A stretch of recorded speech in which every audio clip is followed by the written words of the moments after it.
సరే అది కూడా ఏందో చూద్దాం అనుకుంటుంది. మళ్ళీ మేమందరం నేను ప్రశాంత్ అన్న అసెంబ్లీకి పోయినాం, సీనన్న కౌన్సిల్కి పోయినాం. పోతే బడ్జెట్ పెట్టిరు. బడ్జెట్ లో చూస్తే 26,000 కోట్లే అన్నారు. మళ్ళీ 5,000 కోట్లు మింగింది. ఏడవైన ఇవన్నీ అనుకుంటే మళ్ళా తెల్లారో మర్నాడో ఆయన నెలకో 2 నెలలకో ఆ ఉప ముఖ్యమంత్రి గారు చెప్తున్నాడు, బ్యాంకులతో మాట్లాడుకుంటే ఇంగ్లీష్ లో చెప్తున్నాడు, మనము పైసలు వేసినాము కానీ మొత్తం అందలేదు అన్నాడు. ఎంత వేసినామని చెప్పిండు ఎరికేనా? 12,000 కోట్లు. కథ మొదలైంది 50,000 కోట్ల కాడ, కథ ముగిసింది 12,000 కోట్ల కాడ. అంటే మరి 38,000 కోట్లు ఏడవైనాయి, ఎక్కడికి పోతున్నాయి? ఎటు? పక్క మాట టకీ టకీ మనం పడుతున్నాయి. టకీ టకీమని టకీ టకీమని ఒక రాహుల్ గాంధీ ఖాతాలో మాత్రం జోరుదారు పడుతుంది. టకీ టకీమని మూటలు మాత్రం ఢిల్లీకి పోతున్నాయి. మా ఆడబిడ్డలు ఉన్నారు కాడ, అమ్మా తులం బంగారం వచ్చిందా? 2,500 వచ్చిందా? మళ్ళా ఓటేద్దామా కాంగ్రెస్ కు? ఎత్తిరి కదా ఎల్లారెడ్లే. మరి ఈ మంచి నొడగొట్టుకుంటారు, ఆయన తెచ్చుకుంటారు. నేనేమంటున్నా అంటే ఒక్క మాట మీరు యాద పెట్టుకోండి. ఒక బోనస్ అన్నాడు, 500 రూపాయల బోనస్ వచ్చిందా? అన్ని పంటలకు బోనస్ అన్నాడు. ఎలక్షన్లకు ముందేమో దొడ్డుగట్లకు బోనస్, ఎలక్షన్లైనా మొత్తం బోగస్, ఏం లేదు. నేను ఇదివరకే చెప్పిన అసెంబ్లీలో మళ్ళీ చెప్తున్నా, ఈ ముఖ్యమంత్రిలో ఒక అపరిచితుడు ఉన్నాడు లోపల. ఒకడు రాము, ఒకడు రెమో. ఆ రెమో ఎట్లుంటది కథ అంటే, రాము అనేటోడేమో అందరికి బోనస్ ఇస్తా అంటాడు, దొడ్డు వడ్లకు ఇస్తా అంటాడు, సన్న వడ్లకు. రెమో అనేటోడు ఏం చెప్తాడు, నేను ఎప్పుడన్నా బోనస్ లేదు మన లేదంటాడు.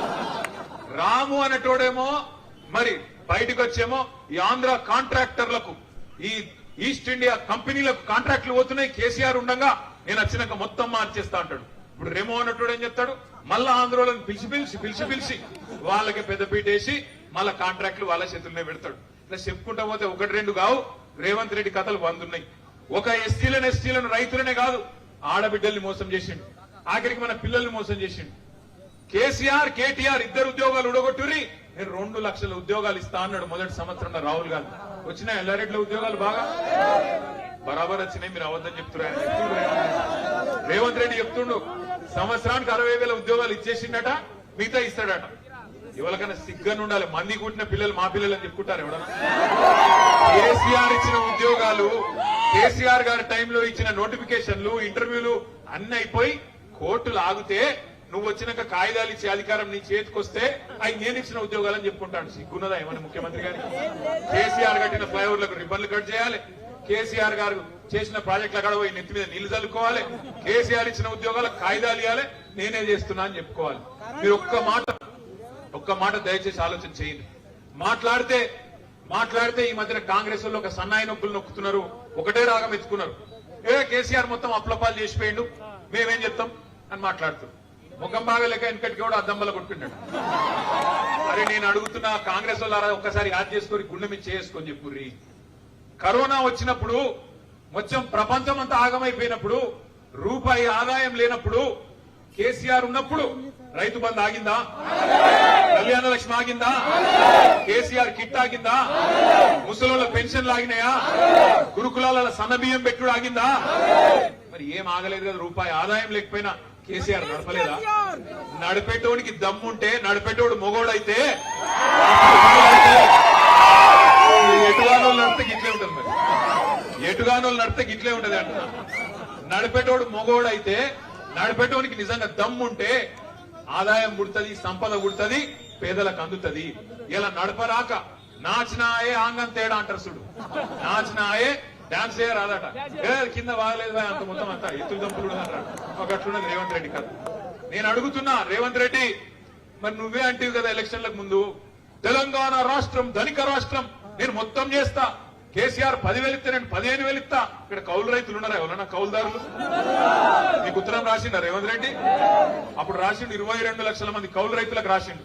కౌలుదారులకు ఇస్తా, అసలులకు ఇస్తా, 15,000 అటు 15,000 ఇటు ఇద్దరికి ఇస్తా అన్నాడు. ఇలా మరిచెప్పిండు కౌలు రైతులకు. మేము ఆనాడే చెప్పినాం, ఆ రోజే చెప్పినాం, వీళ్ళంగా నమ్మకూడదు అని చెప్పినాం. కరెంట్ ఉంటుందా? అందుకే అంటున్నా నేను. మొన్న మా దగ్గర సిరిసిల్లకు పోతే ఒక రైతన్న వచ్చిండు, ఒక తాత. ఏం తాత బాగున్నావా అన్న? ఏం బాగుండే అన్న. అంటే అదేమైంది నీకు అన్న? ఏమున్నదే, పాలిచ్చే బర్రెని ఇచ్చిపెట్టి తానే దున్నపోతుంది. గడ్డి దొడ్లో కట్టేస్తే ఇప్పుడు బాధపడబట్టి ఇక్కడ ఇంత మంచి మనిషి ఉండగా నేను మీ అందరినీ ప్రార్థించేది ఒకటే, ప్రజాస్వామ్యం. ఇప్పుడు ఆ పోలీసు సాయిలన్నను బట్టలు ఉడదీసి మనం ఏం చేయాలి మరి? ఒక్కటే పని చేయాలి. ఏ పోలీసుడైనా సరే, ఏ మస్తీ ఉన్న అధికారైనా సరే, లేదా బల్పు మాటలు మాట్లాడే ముఖ్యమంత్రి అయినా సరే, వీళ్ళందరికీ బుద్ధి చెప్పే శక్తి మీ చేతుల్లోనే ఉంది. ఎవరినో అడిగే అవసరం లేదు. రేపు జెడ్పీటీసీ, ఎంపీటీసీ, సర్పంచ్ ఎలక్షన్లు వస్తున్నాయి. ఎట్లనైతే సాయిలన్న బట్టలు వాళ్ళు ఇప్పినరో వాళ్ళ బట్టలు మీ ఓటే తూట. ఇంకేం చేసి అక్కర్లేదు. వస్తారు మళ్ళా దగ్గరికి, అన్న అంటారు, బావ అంటారు, బామ్మడిది అంటారు, అల్లుడు అంటారు, తమ్మి అంటారు, దండం పెడతారు. గ్యారంటీ కార్డులు వంచిండ్రా ఇదివరకు మీ కాడ? ఒక్కటన్నా గ్యారంటీ అయిందా? ఒక్కటన్నా అయిందా కనీసం? ఏ ఒక్కళ్ళకు కూడా ఒక్కటి కూడా జరగలే.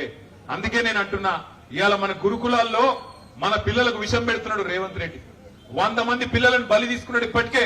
కానీ ఆయన మాత్రం ఏమలాడపోతే, ఏమలాడ గుడికోతే రేవంత్ రెడ్డి పెట్టిన బువ్వ, తిన్న బువ్వ ఖర్చు ఎంతో తెలుసా? ప్లేటుకు 1,35,000 రూపాయలు.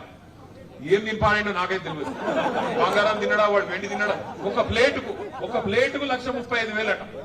ఆ అందగాతలందరినీ పిలిచిండు చూడు, మిస్సు బాళ్ళ మీద పెట్టిండు. సుందరాంగులను పిలిచిపెట్టిన భోజనానికి ఆయన ఖర్చు ఎంత ఎరికైనా? ప్లేటుకు ఒక్కొక్కల బువ్వకు 1,00,000. మరి 1,00,000 సుందరాంగులకు పెడతావు, నువ్వు ఏమలవాడకు వచ్చి తింటే 1,35,000 అవుతుంది. మా పొరగంలో కనీసం 100 రూపాయలు మంచి భోజనం పెట్టేస్తలేదా నీకు? లేవా పైసలు? బయట వాళ్ళకు పెట్టడానికి మస్తుగుంటాయి. కానీ మన పిల్లలకు 6.5 లక్షల మంది పిల్లలు 1022 గురుకుల పాఠశాలల్లో కేసీఆర్ గారు పెడితే, ఇదే ప్రవీణ్ కుమార్ గారు అద్భుతంగా నడిపిస్తే ఆనాడు ఎట్లుండే పరిస్థితి, ఇవాళ ఎట్లయింది మన గురుకులాలు ఆలోచన చేయండి. మన దళిత బిడ్డలు, మన గిరిజన బిడ్డలు, మన బలహీన వర్గాల బిడ్డలు ఇవాళ వాళ్ళు చచ్చిపోతుంటే, ఫుడ్ పాయిజనింగ్ అని రోజు ఒక్కసారి వస్తుంటే వార్తలు, గుండె అవిసిపోతుంటే చూసుకుంటా ఊకుందామా లేకపోతే కొట్లాడదామా ఆలోచించుతుంది. తెరలైన తెలంగాణను మళ్ళా మంచిగా చేయాలంటే ఒకే ఒక్క నాయకుడున్నాడు. ఆ నాయకుడు ఎవరు? కేసీఆర్ గారిని మళ్ళీ తిరిగి తెచ్చుకుందామంటే ఒకసారి పిడికిద్దామంటే.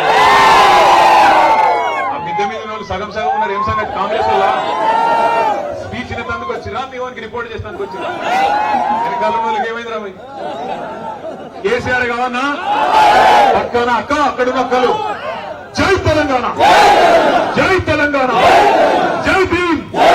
కేసీఆర్ గారి నాయకత్వం, కేసీఆర్ గారి నాయకత్వం, సురేందర్ అన్న నాయకత్వం, జై తెలంగాణ.